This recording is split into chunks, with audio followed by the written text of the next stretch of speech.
Meus amigos, nós estamos conversando aqui na comunidade Encontro, tanto nos nossos encontros presenciais quanto nas nossas conversas online, sobre influência.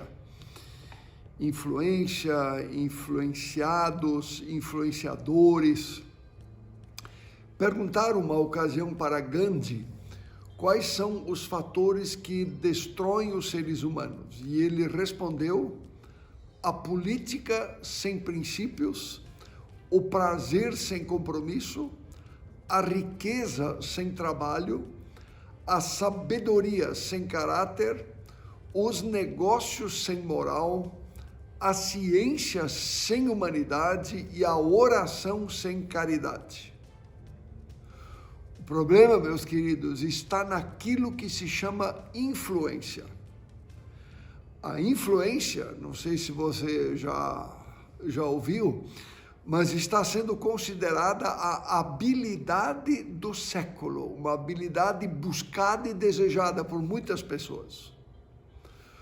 Um pai contou para mim que ele levou bastante tempo para escolher a escola dos seus filhos, porque ele estava preocupado demais com o tipo de influência que o seu filho iria sofrer nesse ambiente, considerando que os filhos acabam por ficar mais horas na escola do que com os próprios pais.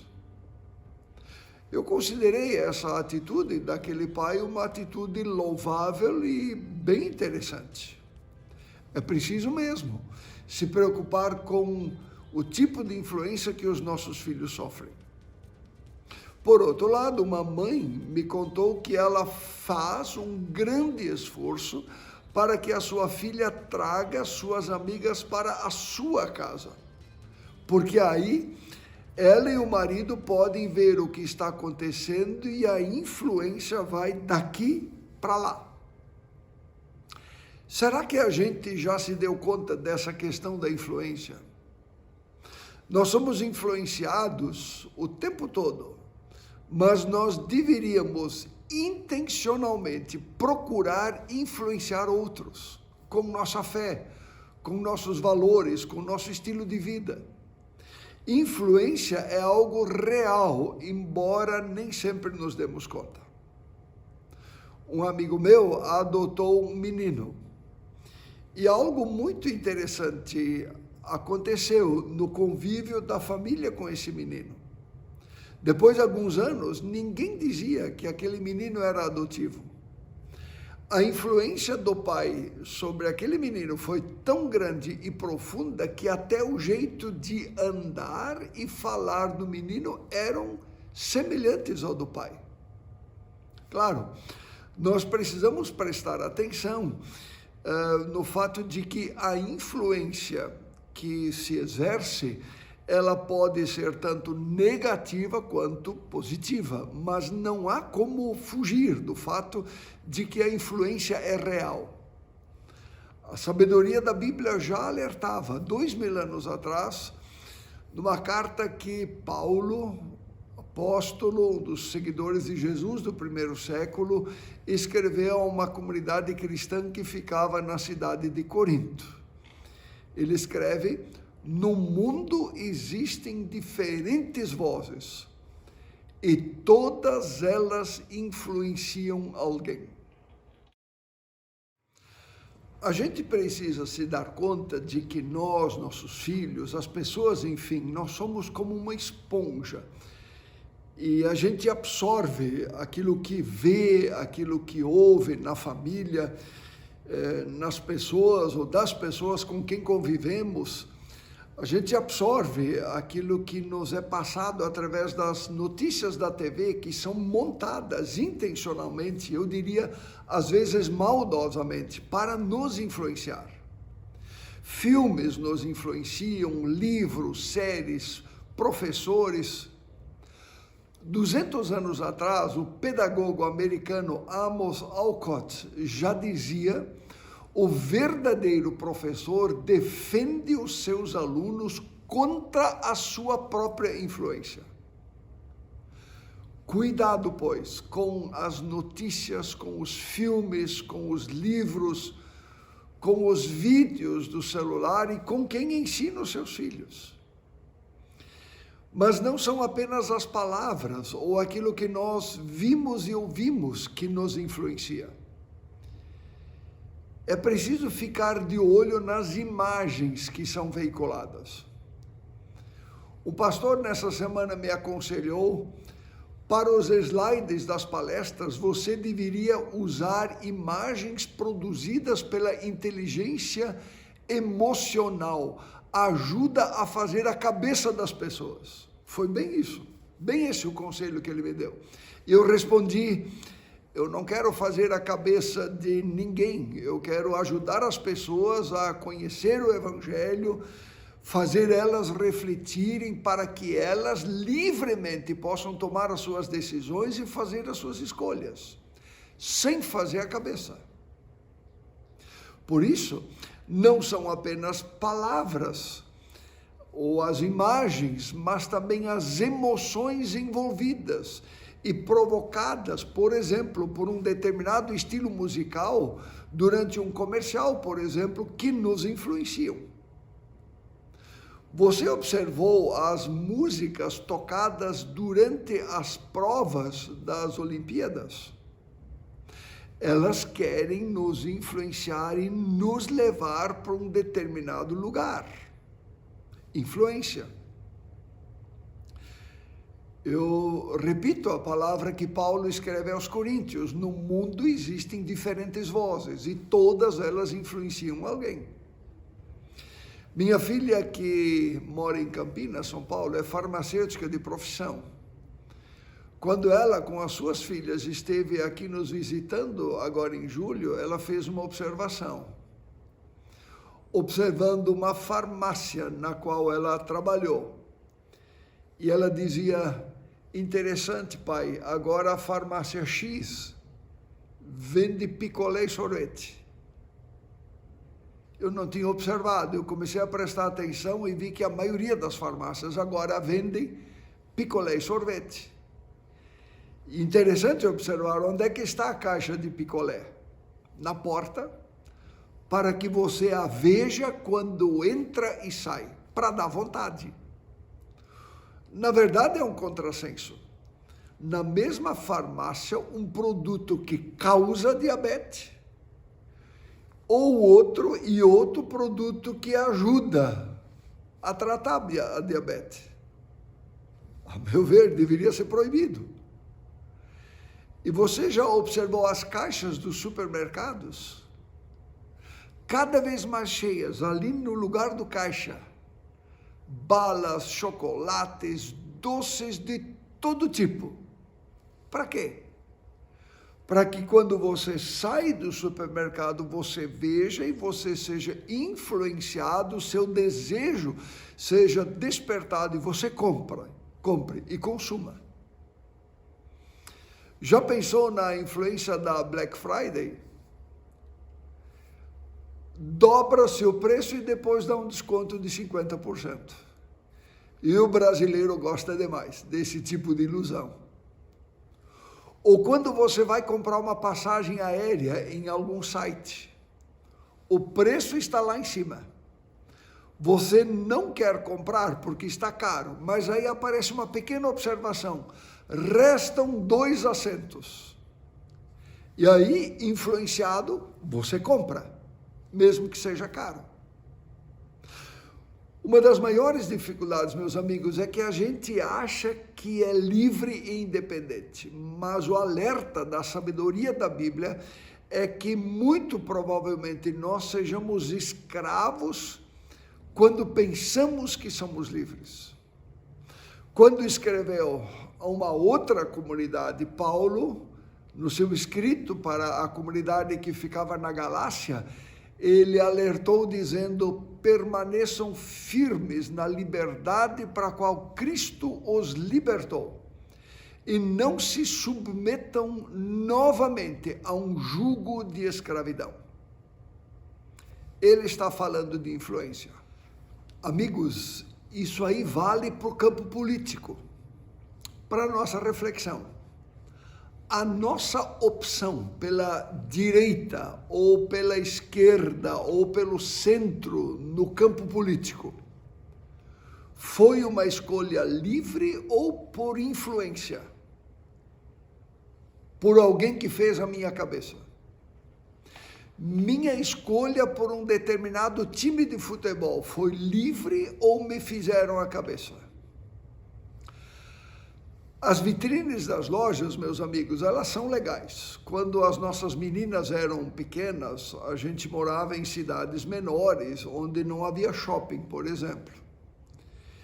E aí, de vez em quando, a gente dizia, vamos dar uma volta na cidade e olhar as vitrines. Era um programa. E se a gente encontrasse algo interessante numa determinada loja, ou na vitrine, a vantagem é que a gente podia entrar na loja, pegar na mão, provar e avaliar se aquilo era o que parecia na vitrine ou não. Na cultura atual, não sei se você se deu conta, a vitrine foi deslocada da loja física para a internet. Já percebeu? Alguns dias atrás, eu vi uma promoção na internet de um vinho chileno, chamado Casileiro del Diablo. Normalmente, esse vinho, que eu conheço, é um vinho bom, a garrafa custa em torno de R$60. E na internet estava por 22, se a gente comprasse 10 garrafas. E a vitrine da internet me enganou. Comprei, paguei e não recebi. Percebem como a influência trabalha? Mas não são só os produtos. Também as pessoas mostram uma vitrine na internet, nas redes sociais, que não tem nada a ver com a sua realidade. Lembrando mais uma vez a palavra de Paulo, no mundo existem vozes e todas elas influenciam alguém. Essa coisa de influenciar se tornou um negócio tão poderoso que virou profissão. Os influencers. Eles existem prometendo riqueza e sucesso. Mas a riqueza não é para você, é para eles. Você já percebeu que a Olimpíada nem terminou e a Rebeca Andrade, com quem vibramos nas Olimpíadas, já se tornou garota propaganda? A equação é simples. Um determinado produto, a imagem da Rebeca Andrade, produto vendido. E o pior é que os influencers não apenas ganham dinheiro, mas eles ditam costumes, eles ditam estilos de vida, comportamentos, produzem cultura e mudam civilizações. Meus amigos, nós estamos falando de algo muito sério aqui. Hoje é o Dia dos Pais. Não há maior influencer na vida de alguém do que o pai e, naturalmente, a mãe. A questão e a questão que estamos propondo é, nós somos vitrine ou nós somos espelho? Talvez você já tenha dito alguma vez ou tenha pensado em relação ao seu filho ou sua filha, eu quero ser uma vitrine para o meu filho, para o meu neto, para o meu afilhado, quero ser uma vitrine no ambiente no qual eu vivo. Será que a gente está consciente do que está dizendo? A palavra da Bíblia a esse respeito não é uma boa notícia. Nós somos, na real, como uma vitrine da internet. Em Jeremias capítulo 17, um livro do Antigo Testamento, a primeira parte da Bíblia vai dizer o seguinte: o coração humano é terrivelmente sombrio e enganoso, um enigma que ninguém consegue decifrar. Assim nós somos. E não há vitrine que a gente apresente a público que disfarce isso. Quando nós nascemos, nós não nascemos como uma tábula rasa ou uma folha limpa em branco que precisa ser preenchida durante a vida. A sabedoria da Bíblia nos confronta com a verdade, com aquilo que é real. E ela diz que, na verdade, a gente não nasce como uma folha limpa, mas a gente nasce como uma folha amassada.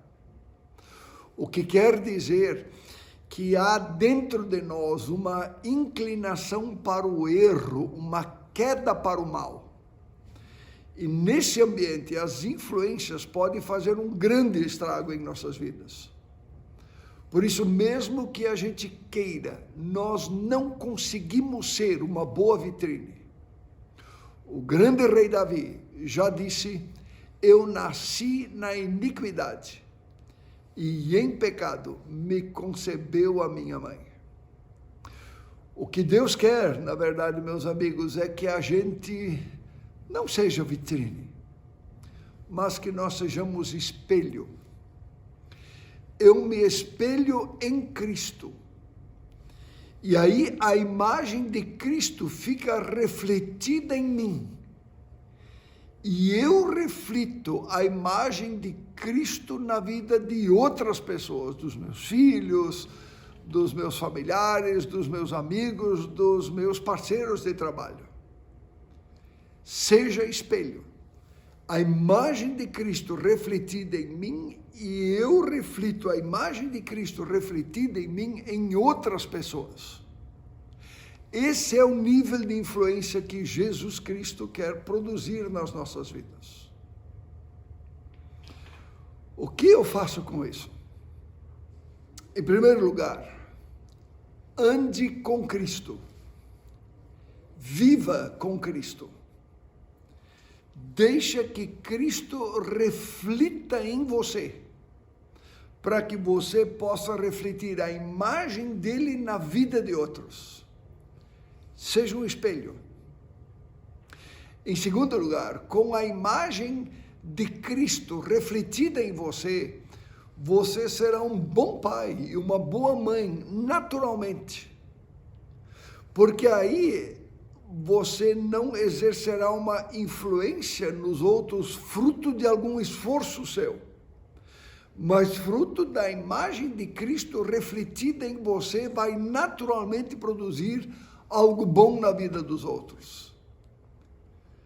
Por isso, quando a imagem de Cristo está refletida em nós, a gente ora com seus filhos, a gente conta histórias bíblicas para os filhos pequenos, a gente lê a Bíblia com os filhos maiores e a gente influencia eles para o convívio da comunidade cristã. Muitos de nós, meus amigos, nós queremos um mundo diferente. Aonde começar? Seja um espelho.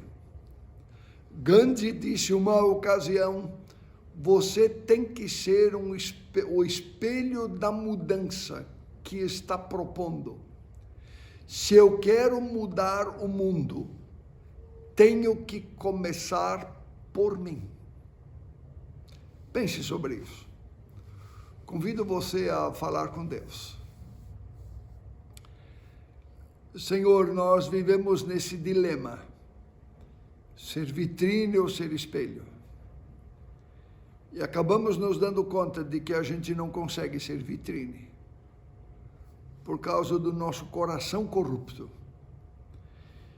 E o que nós queremos, Senhor, é sermos espelhos.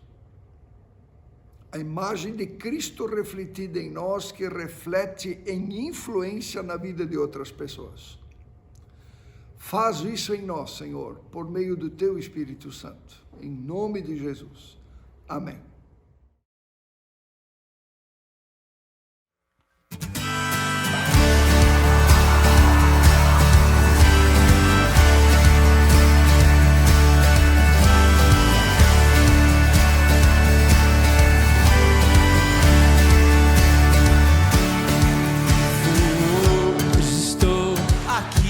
Pois ele decidiu me amar, e então eu posso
pés.